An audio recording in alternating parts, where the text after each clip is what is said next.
Eh, terkait dengan gelar perkara khusus hari ini, ya sebenarnya kita berharap UGM yang telah menyatakan meyakini bahwa Pak Jokowi adalah alumni Gajah Mada, seharusnya pihak UGM sangat berkepentingan untuk hadir.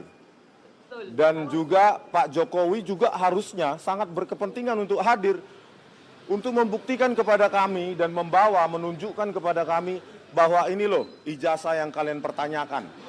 Kalian anak bangsa nggak usah ribut. Ini siap diuji, bahkan bukan hanya di Bareskrim, di laboratorium Puspom TNI, laboratorium BRIN, ya di Serpong yang jauh lebih advance, bahkan di luar negeri.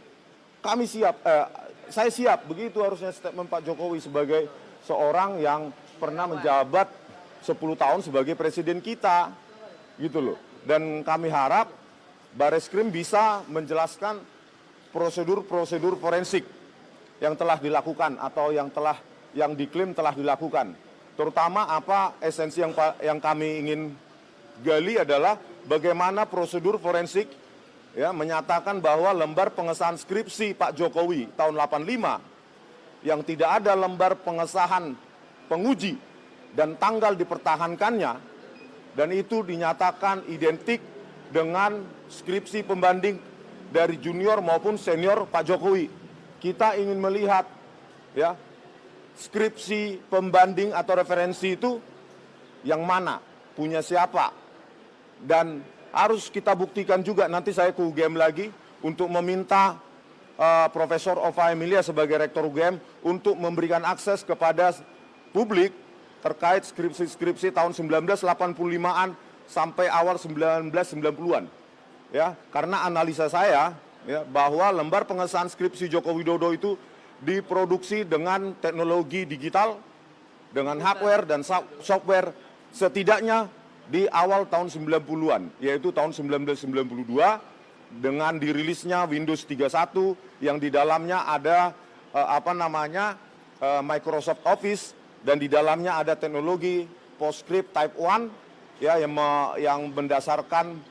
menggunakan algoritma Bezier untuk membentuk lengkungan yang sangat cantik dalam dalam karakter-karakter atau font-font dari Times New Roman, begitu. Kemarin juga ada bukti yang dibawa atau dokumen yang dibawa sih? Kami kan sebenarnya banyak seharusnya yang bisa kami bawa, tapi kan kami tidak punya hak untuk menyita, Mbak. Ya, contoh misalnya skripsi. Kenapa kami lakukan digital forensik? Yang tadi malam sudah juga saya berdebat dengan Pak Rifai, pengacaranya. Katanya kalau analog harus dibuktikan secara analog. Terus kalau MRI, CT scan, biometrik, misalnya mata masa dicopot dulu, ya kan? Tetapi di scan, difoto, dianalisa secara digital. Sesuatu analog bisa diidentifikasi secara forensik digital, karena memang disitulah gunanya ilmu itu.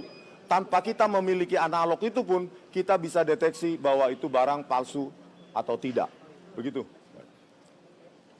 Kemarin juga dari alumni Gajah Mada kan sudah menyatakan pernyataan sikap tentang itu, Pak.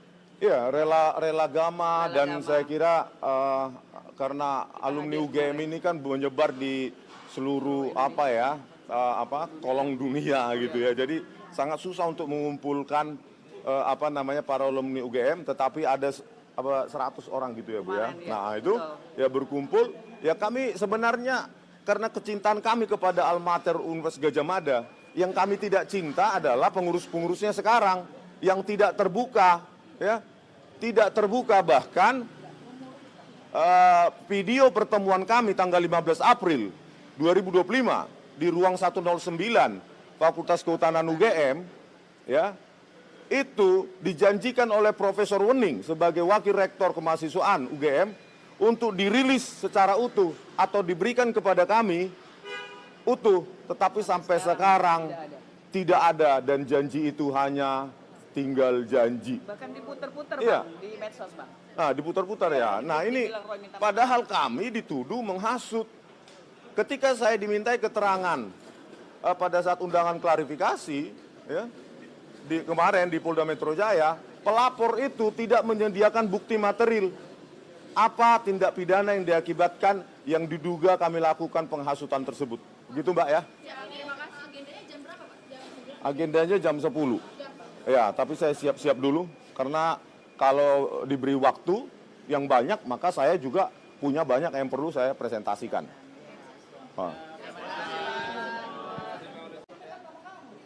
Ya, Bang tengah. Tengah, Abang geser lagi ke kiri, izin. Oke. Ya, pertanyaan. Sejumlah tim dari TPUA, tim pembela ulama dan aktivis, juga dari tim advokasi anti kriminalisasi akademisi dan aktivis yang juga menangani kasus ini. Di antaranya Bang Petur Celestinos, Bang Jimmy Mokolengsang, ada Bang Medi Juniarto, ada sejumlah lawyer lain yang juga ingin agar bisa proses gelar perkara itu juga kami simak bareng-bareng, dan kalau ada hal-hal yang perlu dikritisi dari aspek hukum acara maupun substansinya bisa kita lakukan bersama-sama. Selanjutnya memang akhirnya hari inilah kami diundang ya. Dari tanggal 3 Juli diundur di 9 Juli nanti jam 10. Maka sebagai pihak yang diundang kami datang lebih awal agar tidak terlambat jam 10 tepat. Namun sebelum kami masuk itu pengantarnya, dan saya minta untuk Pak Rizal Fadil yang pertama selaku pihak yang memohon untuk menyampaikan tanggapannya. Silakan Pak Rizal, silakan. Sini tengah ya Pak. Assalamualaikum warahmatullahi wabarakatuh. Pertama, kami mengapresiasi pihak kepolisian yang telah mengabulkan permohonan TPUA untuk diadakan gelar perkara khusus atas keberatan pengumuman Dirtipidum tanggal 22 Mei 2025. Dan pada kesempatan inilah kami akan mengoptimalkan apa-apa yang menjadi misi untuk membuktikan bahwa ijazah maupun skripsi Pak Joko Widodo itu palsu.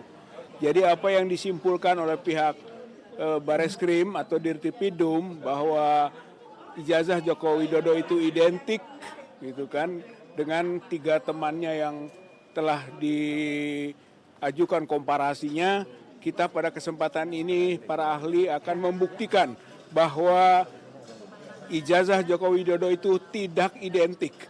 Nah, dengan seperti itu maka akan ketarik juga nanti ketidakidentikan pada skripsi Joko Widodo. Dan atas 2 hal prinsip inilah kita akan mendesak pihak Mabes Polri untuk meningkatkan proses dari penyelidikan menjadi penyidikan.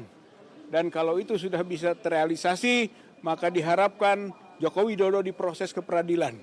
Jadi di situ nanti akan ada pembuktian asli atau palsu berdasarkan vonis hakim. Namun terdakwanya adalah Joko Widodo. Karena memang yang kami adukan melalui Dumas dan sampai ke penyelidikan dan diharapkan sampai ke penyidikan nanti adalah Joko Widodo. Saya kira kami yakin bahwa perjuangan ini akan mencapai hasilnya dan pembuktian itu akan terrealisasi gitu, bahwa harapan dan kepenasaran masyarakat rakyat Indonesia loh. Ini bukan soal TPUA, bukan soal para aktivis atau kuasa hukum, praktisi hukum, bukan. Ini adalah kepenasaran rakyat Indonesia. Dan hari ini menjadi bukti sejarah nanti menuju ke pembuktian dan jawaban atas kepenasaran itu, yaitu ijazah Joko Widodo dan skripsi Joko Widodo palsu. Terima kasih. Wassalamualaikum warahmatullahi wabarakatuh. Ada pernyataan lagi. Selanjutnya ada dari TPUA yang diwakili oleh Pak Muslim Arbi yang sebenarnya kasus ini bermula dari Dumas TPUA di 9 Desember 2024. Silakan Pak Muslim Arbi. Ya, baik. Pertama saya mengucapkan ulang tahun Polri dulu ya, tanggal 1 Juli kemarin. Dan yang kedua mengapresiasi pernyataan Kapolri Jenderal Sigit melibatkan pihak internal. Kemudian yang ketiga, terima kasih kepada Bareskrim yang mengadakan gelar perkara khusus pada hari ini. Itu yang pertama. Yang kedua, saya sebagai TPUA dan mewakili teman-teman yang lain, melihat bahwa pada tanggal 9 Desember itu kan TPUA mengadu ke sini 2024. Kemudian terjadi kebakaran di Pasar Pramuka. Yang itu menurut pernyataan Bitor Suryadi bahwa ijazah Joko Widodo itu dibuat di sana, gitu loh, ya kan? Nah, jadi saya minta ini juga harus diselidiki, dan oleh sebab itu hari ini juga saya minta Saudara Bitor hadir, ya kan?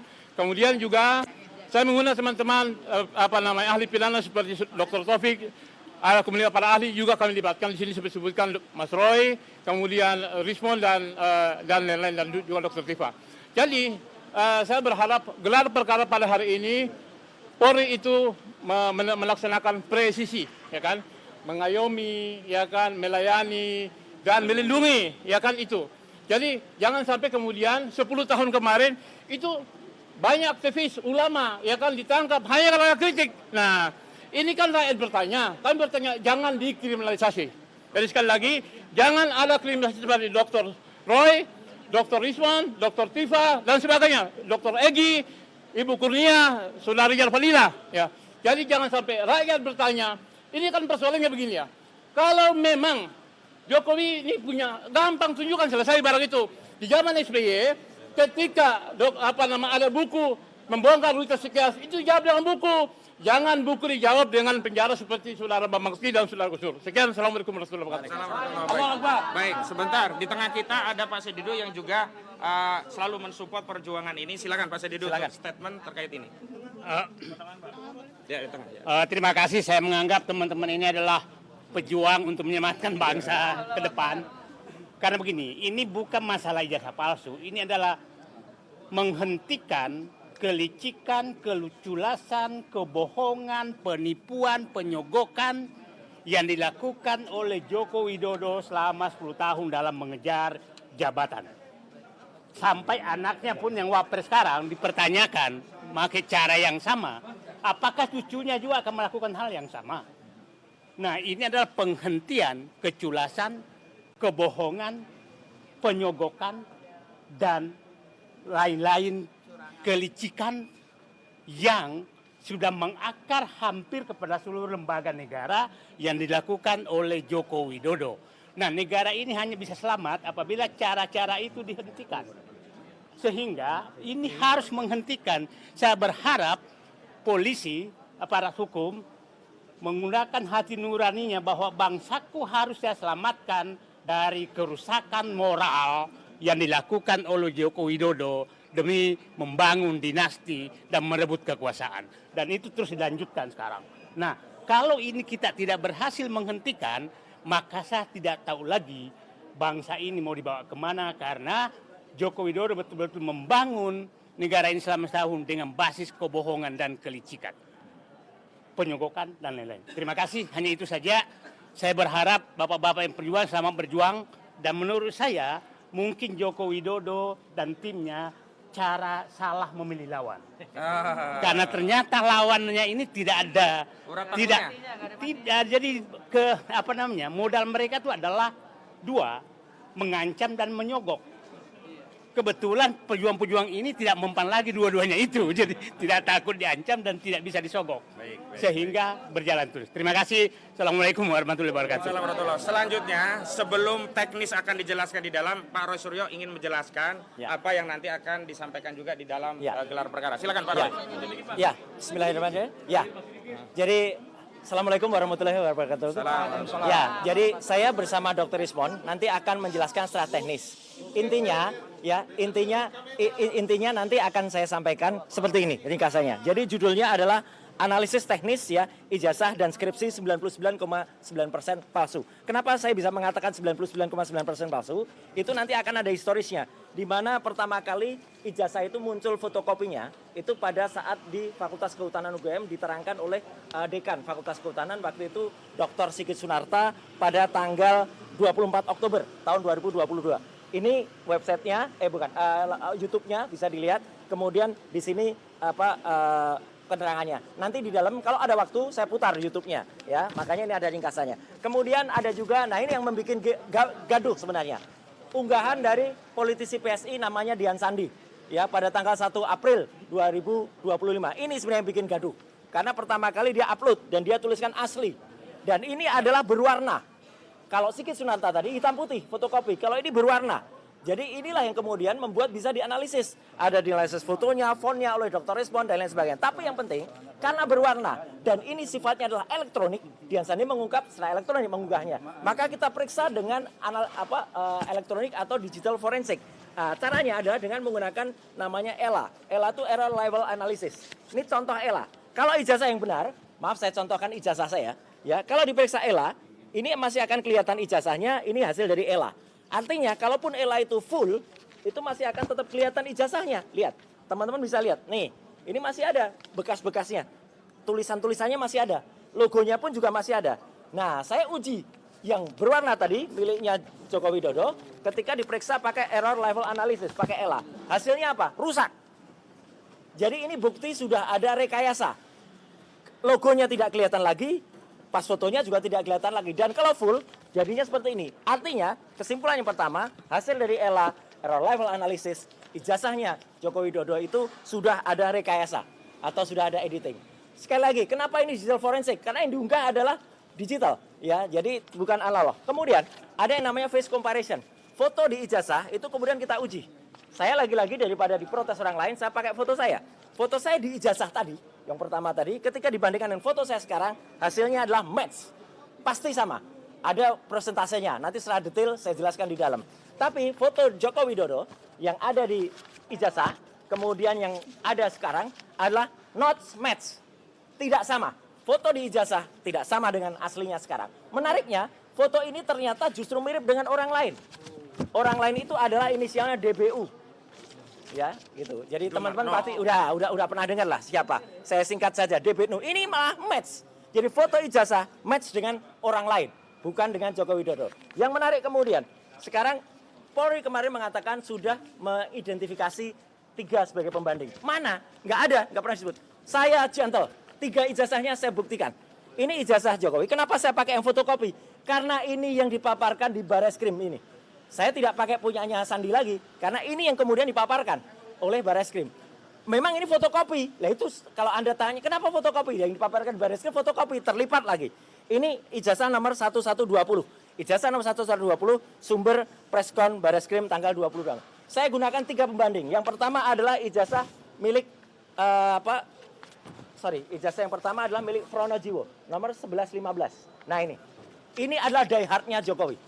Jadi dia sering menunjukkan sendiri ijazahnya dan dia upload ini, sehingga kemudian ini bukti yang 1115 milik Pronojiwo. Oke?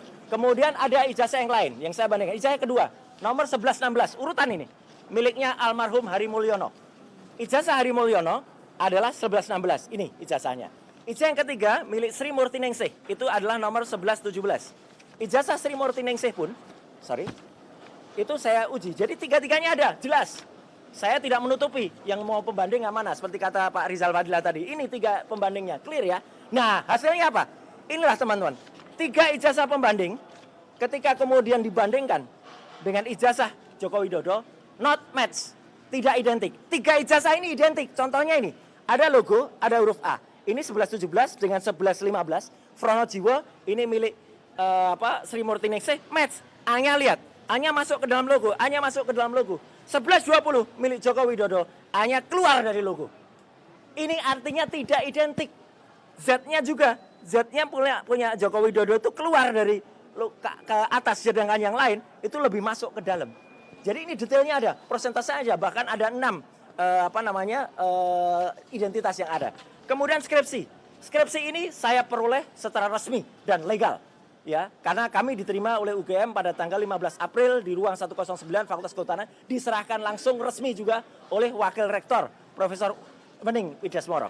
Ya, jadi ini skripsinya. Yang menarik dari skripsi ini, nanti Dr. Resmond di dalam akan menjelaskan soal font dan lain sebagainya. Saya langsung saja ke kesimpulan, ya, bahwa di sini di halaman pengesahan ada nama Profesor Dr. Insinyur Ahmad Sumitro.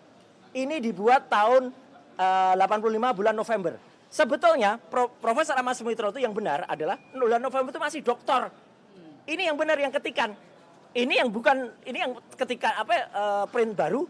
Ini kok kenapa sudah profesor padahal yang benar doktor. Profesor Ahmad Sumitro baru mengucapkan pidato guru besarnya pada bulan Maret 86. Jadi belum profesor seharusnya. Tanda tangannya juga sudah dikonfirmasi oleh putrinya, Mbak Aida Greenberry, putrinya Ahmad Sumitro yang ada di Australia, itu tidak benar. Namanya pun tidak benar, pakai Soemitro. Nah, jadi artinya ini kesimpulannya, ini yang paling penting. Hasil uji ELA, error level analysis, menghasilkan ijazah Jokowi menunjukkan error pada bagian logo dan pas foto. Jadi error, ya. Hasil face comparison menghasilkan pas foto di ijazah Jokowi not match, fotonya di ijazah itu tidak match dengan foto sekarang, dia sekarang. Hasil face comparison menghasilkan pas foto di ijazah itu justru match atau cocok dengan foto Dumatno Budi Utomo. Ijazah pembanding nomor 1115 milik Frono Jiwo, kemudian 1116 milik almarhum Hari Mulyono, 1117 milik Sri Murtiningsih, semuanya identik. Jadi 1115, 1116, 1117 itu identik semuanya. Tapi lucunya ijazah 1120 milik Joko Widodo tidak identik. Clear ya? Jadi tidak identik justru dengan 3 ijazah di atas. Enggak ada yang identik. Nama Dr. Insinyur Ahmad Sumitro di ucapan terima kasih, ini yang benar, itu sudah ditulis profesor di lembar pengesahan. Padahal nggak boleh, dia belum profesor, beliau belum profesor. Nah justru padahal baru beliau itu profesor Maret 86, beliau dikukuhkan menjadi guru besar. Ini yang paling penting juga, tidak ada lembar pengujian yang sangat penting di skripsi. Lembar pengujiannya nggak ada. Saya, Dr. Rismon, Dr. Tifa waktu itu nggak ada. Dan itu sudah ditanyakan. Prof. Pening waktu itu juga bingung lihat kok nggak ada. Terus cari yang lain. Kemudian yang lain malah yang ketemu soal tesis itu. Ya, jadi milik Jokowi nggak ada. Kesimpulan dari ini semua, skripsi yang cacat tidak akan lulus dan tidak akan ada ijazah asli. Sekian, terima kasih. Wassalamualaikum warahmatullahi wabarakatuh. Baik, Abang silakan sampaikan, ada pertanyaan. apa yang abang sampaikan ini sebelumnya sempat dibawa juga di gelar perkara biasa atau pasti Belum, khusus? makanya karena ini tidak pernah dipanggil di gelar perkara, ini hanya kemarin banyak dikatakan itu jangan hanya di luar. Makanya supaya tidak hanya diumbar di luar di media, terima kasih teman-teman media yang sudah memberitakan, kami presentasikan di dalam, lebih detail nanti yang ada di dalam. Oke? Kalau Gitu ya. 3 ijazah tadi memang ijazah yang memang digunakan Barreskrim untuk di Itu yang pembanding? saya tidak tahu. Makanya Barreskrim pakai pembanding yang mana? Ya, karena tidak pernah terungkap itu. Oke, gitu ya. Supaya ya. Nanti 3 ijazah itu misalnya polisi meminta untuk dihadirkan orangnya. Bung Roy siapa? Sangat setuju. Silakan hadirkan. Frono Jiwo silakan hadir, Sri Murtiningsih silakan hadir, tapi almarhum Hari Mulyono ya Jangan. kita siaran saja. Ya, kita challenge, kita tantang polisi untuk menghadirkan Frono Jiwo, Sri Murtiningsih dan orang-orang yang sudah disebut. Oke ya, gitu ya. Terima kasih. Ada lagi, kalau tidak kami cukup Masuk mau ya? masuk ya. Cukup, terima kasih semuanya ya. Mari. Komunikasi sama Pak Beto juga sih terkait dengan ijazah yang pramuka itu? Oh, sudah komunikasi. Nanti sudah. ya, pokoknya kita lanjutkan clear. lagi, Yang ya. penting ijazahnya palsu, entah itu dicetak di Pramuka, dicetak di mana, itu Oh lain ya, soal. mungkin saya tambahkan begini, Ya. penelitian sebelumnya itu kan hanya pada level ada masalah dalam ijazah. Belum sampai pada level ijazah itu bagaimana dibuatnya. Nah, temuan saudara Betor Suryadi itu mengkonfirmasi modus operandi. Jadi kalau sebelumnya dugaan ijazah itu palsu, bahkan hari ini justru dapat informasi modus operandinya itu dicetak di pasar Pramuka. Nah, yang belum dikejar itu adalah siapa yang nyetak, atas pesanan siapa, dan kapan itu dicetak. Nah, ini adalah tugas penting dari polisi selaku penyelidik. Dan karena itu ini kan mengkonfirmasi bahwa penghentian kasus dugaan ijazah palsu saudara Joko Widodo yang dihentikan itu prematur. Kenapa? Ternyata banyak temuan baru yang itu pasti belum diklarifikasi oleh penyidik dari Barreskrim Mabes Polri, diambil keterangannya. Karena kalau keterangan-keterangan baru itu diambil, tentu tidak akan menjadi dasar penghentian. Begitu ya. Bang, ini tertutup berarti ya gelar perkara khusus ini? Kami mengusulkan agar ada juga media bisa masuk, tetapi karena ini bukan gawe kami harus izin dulu.